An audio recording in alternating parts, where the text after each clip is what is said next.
Built to serve. Back here with Coach Mangini. All right, Coach, let's talk about the Miami Dolphins. They will most likely go as far as Tua takes them this season. Assume he'll play this season. The 5th overall draft pick coming off that hip injury, but according to his physical therapist, he's, quote, doing miraculously well. So, Coach, to start or not to start Tua, that is the question in Miami. If he's healthy, do you want to see him in there week 1? I don't know if I want to see him in there week 1. And I just tell you that every physical therapist and every doctor that works with a player tells you how miraculously they're doing because of all the great work that they've done with the player. But you've got to be able to see that. And with a young quarterback, they don't just have to go in and be able to run the offense. They've got to be able to go in and be able to get out of problems if they come up. So if there's an overload blitz, they need to have the understanding of what to change the play to so they're not taking unnecessary hits. And you want them to learn, but you don't want them to learn at the expense of taking, a beating or losing their confidence. And it's a balance of trying to get him that experience, trying to put him in a position where he can be as successful as possible, but also making sure that you're doing the responsible thing for that player because he is capable of getting himself out of problems that inevitably come up. Nick, I feel like I'm on, remember Revis Island? I feel like I'm on Wild's Island here. I'm the only one that keeps saying Belichick is 12-0 against rookie quarterbacks at home. Tua is playing Belichick at home the first day. Well, Tua's not at home, Belichick's at home. He will be 13-1. It's a guarantee. The backup just beat Belichick in Foxborough. Now listen, I know I'm alone on Wild's Island here, and as a Patriots fan, I want to start Tua. I root for Tua, but I want to go ahead, start him. The Patriots will win, and the Dolphins will lose, and everyone will write their Monday morning quarterback are like, oh, what a shocker. Like, it's not a shocker. It's been 12 times in a row. It's going to happen again. So if you want to start him, sure, but it's going to be a Patriots win, Nick. Okay, but it's not just about week 1. And Wilds, I'm so glad you brought up week 1 because week 1 is 1/16 of the Dolphins schedule. Coach, this is for you. Let's put up the Dolphins schedule because this is multi-layered, multifaceted as to why Tua absolutely should start week 1. The most important game the Dolphins will play against the Patriots is not week 1, it is week 15. And you would much prefer that Tua has some experience, even if it's negative experience against them. Secondarily, the critical stretch of the Dolphins season comes in starting in week 7. When you have, leave that beautiful schedule up, America. We need to see this, we need to go through it. Week 7, you have back-to-back weeks of West Coast teams coming east. You have that massive advantage, 1 p.m. Eastern kickoffs against the Chargers, and then another time where a West Coast team comes east against the Rams or Chargers first, and then against the Rams. Pardon me. You have winnable games against the Jets and Cardinals. So you need Tua to have gotten out of his lumps early, and maybe most importantly, I think we're looking at this from the wrong perspective. The reason the Dolphins went 5-4 down the stretch last year was not because Ryan Fitzpatrick was brilliant. It was because the defense got better. A defense that added Byron Jones, added Shaq Lawson, I'm leaving one guy out, added Kyle Van Noy, former Patriot. And this is the most important part of that schedule. Think of the quarterbacks that you're playing. You have 2 games against Jared Stidham. You have 2 games against Josh Allen. You have a game against Gardner Minshew, a game against Drew Lock, a game against Joe Burrow, a game against Justin Herbert, 2 more games against Sam Darnold, who I'm not sure if he's any good.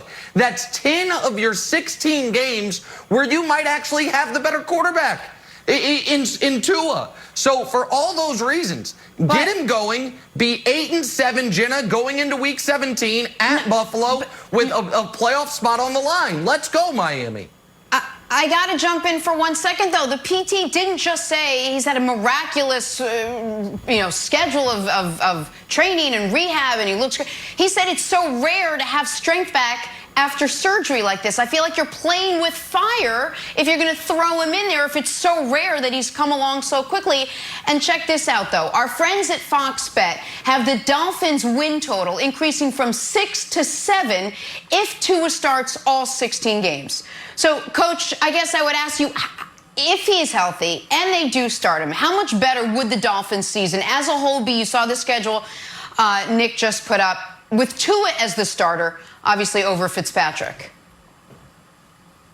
Well, with Ryan Fitzpatrick, you don't know what you're getting. He's a roller coaster ride, and he's not. Last year they brought him in and they thought they could tank with him, and he's not the guy you want to tank with because he can go out and light you up. And you saw it when he was at the Jets and they went 10-6, and then there's been multiple times in his career where he's played really well. So that veteran presence, that potential that he has, it's hard to say that Tua is gonna match that early on. And when you look at the schedule that Nick so willingly put up there, that first 5 games is rough. You've got the Patriots, You've got the Bills, 2 really challenging defenses. We'll see where Jacksonville comes out, but they've had their moments as well. Then you've got Seattle and San Francisco. So you start a young guy who's not prepared to navigate through all the challenges that those defenses can present, who's coming off an injury. You've got the potential for him not being available for the second half of the season, Nick. But I guess I don't think you can coach. Maybe I'm wrong, and I shouldn't tell you how you should coach. But I don't think you can coach with the concern of, well, this defense is going to hurt my quarterback, so let's put the Fitzpatrick out there so he's the one who gets dinged instead of Tua. Now, I want to be fair here. I promised Kevin Wildes before the show that I would not include Jared Stidham in the list of awful quarterbacks. I did it. Wildes was so disgusted he turned his camera off. I'm glad you're back now, Wildes. Please accept my apology. I didn't mean to run you off the show by breaking a commitment to you. But I think because they play those tough games early, Wildes, you get to it some experience, so he's good to go in your very winnable stretch in the middle part of the season, Kevin.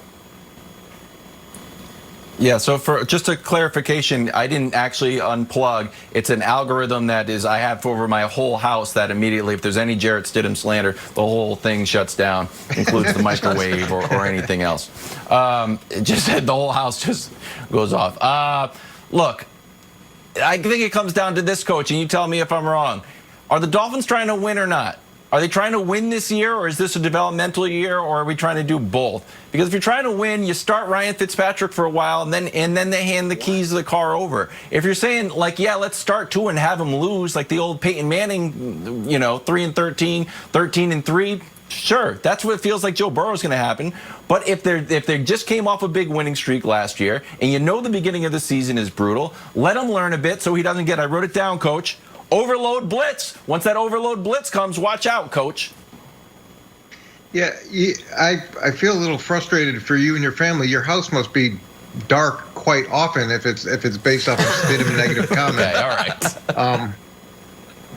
But here's the way it works is to say if you want to win, you have to start Ryan Fitzpatrick. Look, a lot of people have started Ryan Fitzpatrick in the hopes of winning, and it hasn't worked out.